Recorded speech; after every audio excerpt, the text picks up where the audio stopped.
আসসালামু আলাইকুম, সবাই কেমন আছেন? আজকে আমি আপনাদেরকে দেখাবো আমার ছোট কাকুর মুরগির ফার্ম।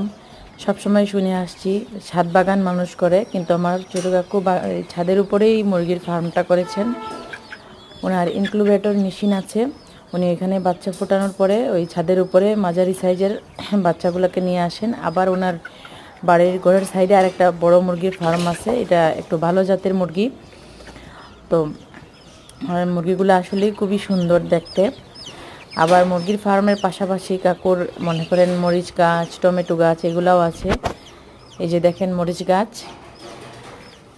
অনেক সুন্দর সুন্দর মরিচ গাছ আছে। তারপরে ক্যাপসিকামও আছে, ওই যে দেখেন সুন্দর। এখনও মানে কচি রয়ে গেছে, আরও বড় হবে, এগুলা পোক্ত হয়ে নাই। তারপরে ওই যে দেখেন ছোট ছোট এখনও রয়ে গেছে। আমি যখনই বাড়িতে যাই তখনই কাকু আমাদেরকে এগুলো দেওয়ার জন্য অস্থির হয়ে যান। ওনার আরেকটা বাগান আছে, ওই বাগানে সব রকমের সবজিও আছে। সবজিগুলা ভালো করে পরিপক্ক হোক আর না হোক, মানে কাকু দেওয়ার জন্য অস্থির হয়ে যান। শুধু আমাকে না, আমার বোনকে, আমার ফুফুরাও আসলে ফুফুদেরকেও দেন, মানে সবাইকে এগুলা দেওয়ার জন্য খুবই আগ্রহ পোষণ করেন। আর উনিও আনন্দ পান, আর আমরাও খুবই আনন্দ পাই ওইটা এনে, যেহেতু এটা বাগানের জন্য আমাদেরও ভালো লাগে খেতে। খেতে মনে হয় সব সবজির মতোই লাগে, কিন্তু এটা খেতে মনের শান্তির কারণে মনে হয় আলাদাই একটা স্বাদ পাওয়া যায় ওইটা।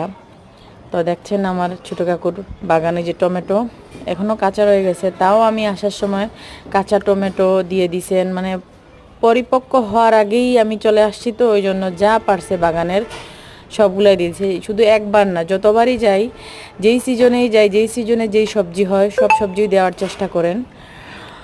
এই যে দেখেন ছাদের উপরে অনেক মরিচ গাছ, বেগুনের গাছও আছে। এই যে বেগুন গাছে বেগুন ধরেছে, বেগুনও দিয়েছিলেন একবার, দেখেছেন বেগুন। আবার ওনার যে বড় যে বাগান যেটা, ওইটাতেও অনেক কিছু আছে, অনেক সবজি, মিষ্টি কুমড়ো, লাউ, শিম, বরবটি এগুলো সবই আছে, কাঁচামরিচ, ধনিয়া পাতা, কোনো কিছুরই কমতি নাই। কেমন লাগলো আপনারা জানাবেন আমার ছোটো কাকুর বাগানটা।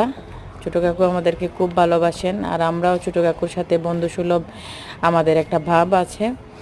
আবার আমাদের কাকিমার কথা যদি না বলি, উনি আবার ভিডিওটা দেখলে রাগ করে ফেলবেন। উনিও আমাদের বান্ধবীর মতো।